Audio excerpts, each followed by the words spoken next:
Buying property in Malaysia as a foreigner sounds simple until it's time to resell, transfer to your kids, or deal with unexpected taxes.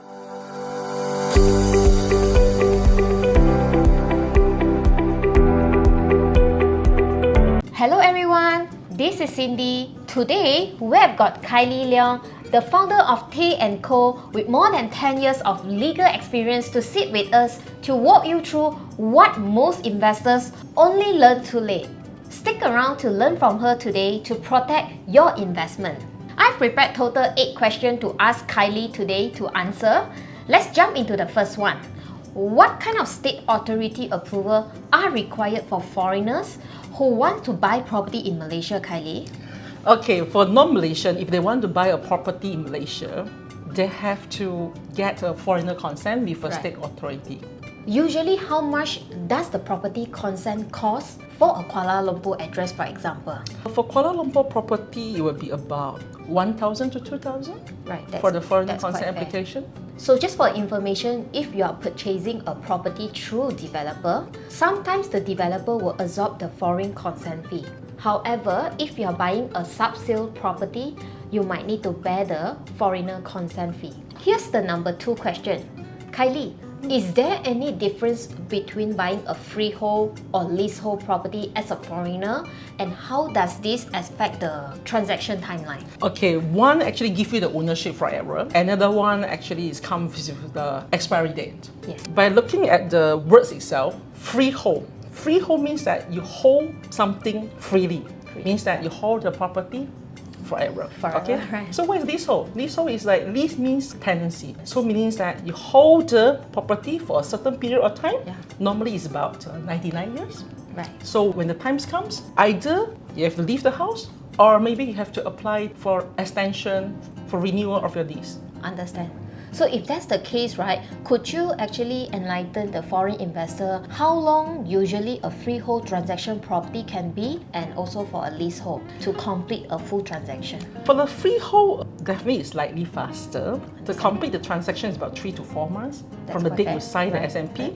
For leasehold, it can be 6 to 9 months. Because why?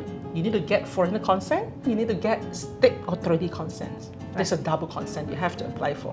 Right. For all these consent arrangement, will you be able to help out the foreign investor to do so? Of course, you have to go through a lawyer to do all the consent application. Okay, understand. Then come to the number 3 question. If I purchase a property under my own name, can I later transfer the ownership to my child, spouse, or family member? What's the legal process involved? Of course, you can transfer to your family member, spouse, and also your child, so long they are 18 years old.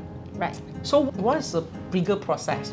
If the recipient is a foreigner, they have to apply foreigner consent, number 1. Number 2, lawyer will prepare for the memorandum of transfer if title is issued, or they have to apply deed of assignment by way of transfer if title is not issued. After it's stamped, then the lawyer will perfect the transfer documents. It's either they present it in the land office or they actually serve it to the developer. Right, so here's the number 4 question. In the event of the foreigner passing, what happened to their property in Malaysia? How does succession or inheritance work for the foreigner? This is a very sensitive question. Definitely everyone will pass away one day. But foreigner, don't worry. Even though you have passed away, your property will be safe and sound. Pass it to your successor or next of kin. Not to worry. But it's just that how to do it. Number 1, we look at the deceased, whether they have a will or they don't have a will. A will is a document that spell out how to distribute their assets when they pass away. So if a will, the appointed executor has to actually apply the grant of property in the High Court. The day after executor, once the grant has been granted, the executor will transfer the properties to the beneficiaries. Alright? How about no will? Basically, you have to go by either 2 ways. If the property is more than 2 million, you have to apply grant of letter of administration in High Court. That's above. How about less than? Less than 2 million, you go through small distribution, you can apply it in land office. So does it mean that a person with will or without will, they can still transfer to their next of kin? Yes, they can. Okay, that's good. Now the number 5 question. Are there any additional taxes or legal costs that foreigners need to be aware of when they are buying or selling their property here in Malaysia? Okay, sad to say that, foreigner, when you sell property in Malaysia, you have to pay for the real property gain tax. What is real property gain tax? It's a profit that you get from your sales. So I give you an example, all right? Acquisition price is 1 million. Disposal price is 1.2 million. So Cindy, let me ask you, how much would be the profit? I think the gain should be come to around 200,000. That's right. Okay, 200,000 profit, right? Yes. So foreigner has to pay to the real property gain tax no matter when they sell it. Yes. Okay, if they sell it within the 5 years, so they have to pay 30% of the 200,000 to the government. Wow, that's a lot. Yeah. If it's more than 5 years, yeah, they will cap at 10% of the profit. But don't worry, but some of the expenses is permitted for deduction of real property gain tax. For example, legal fees, stamp duty, and also real estate professional fees. Right. That's a really great tips, Kylie. Okay, but Kylie, I have a question to you. How does your law firm in representing on the process of money transferring for both buyer and seller when the deal is sealed? Okay, be frank to everyone, all the balance purchase rights will be released to the lawyer as a stakeholders first. Of course, the money is not owned by the lawyer. Understand. It's just stakeholders. Yeah. When the seller has complied certain things, like for example, he or she has hand over the keys, Okay. he or she has paid for all the bills, utility bills for the house. Lastly, the property is transferred to the buyer's name, so the lawyer will release all the money that the lawyers hold to the seller. Right. That's helpful. Here's the number 6 question. When a foreign investor buy a unit from a developer, when exactly does the legal ownership transfer to them? Okay, basically when there's no title means no legal ownership. What they hold is actually a beneficial interest. Right. When you buy a developer's unit, you have to look at it whether there's a title or no title. If no title, normally the legal transfer will happen maybe about 1 to 3 years after you hand over. That's without title. If with title, will be about 3 to 4 months or 6 months from the date you sign the SMP. Understand. I just want to ask you one question.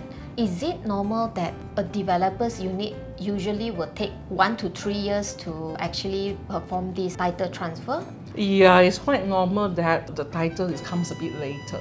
After you got the keys, it's quite normal. But don't worry about all the buyers. The government will protect you. One day, for sure, you will get your title. Understand. Yeah. Okay, number 7. When it comes to a signing of the sales purchase agreement, what specific clauses or the terms should a foreign investor take note? Yeah, there are actually quite a numbers of specific clause that you have to take note. The most important part is you have to make sure that the foreigner consent is a condition precedent. It means that when you buy the property, it's subject to the foreigner consent approval. Yes. Okay. What if you don't get it? Basically, you won't proceed for this SMP transaction. If the clause is not there, basically you're contractual bound, even the foreigner consent is rejected. Yeah, that's quite number serious. 1. Yeah. So how about number 2? Number 2, you have to care about the completion period and extended completion period. Because as a buyer, you wouldn't want to pay more than what is stated on the agreement. Exactly. So you have to care about, if I don't pay in time, what is the late payment interest? That's number 2. Number 3, you have to care about the defect liability period. Because normally for the developer's unit, you don't get to see the condition of the property. You will only get to see it maybe after you take the keys. Yeah. So you have to look at the defect liability period, whether the warranties is for how long? Yeah. Is it for 1 year, 2 years? So you can report to the developer timely. So number 4, you have to look at about exit clause, the termination clause. Like if things happen, what can I do as a buyer? Yeah. You know what can I do as a buyer? Lastly, you have to look about the LAD as well. For example, the developer failed to hand over the keys to you. So you see what can you get? Yeah. Maybe you can get some compensation. Right. Yeah, That will be fair for the owner. that's right. So here's the last one, number 8.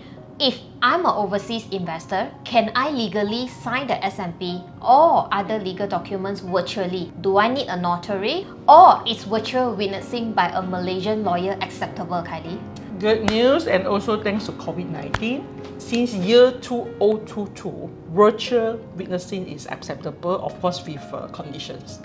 But it's only for certain agreement. Like if I say the agreement need to be used in land office, it's a no. You still have to sign before a lawyer, or you have to go to the Malaysia embassy to sign it. So it looks like the foreign investor, they can save notary fees. True, that's right, yeah. So if you are ready to secure your Malaysian property purchase with peace of mind, Kylie Liong and her team at Tey Co are here to help. Whether it's foreigner consent, buy and sell property, stamp duty, or inheritance planning, drop your question below or check the pinned comment for her contact detail. Let Kylie Liong handle your property investment matters professionally. Thank you, Kylie, for your precious time. Bye everyone!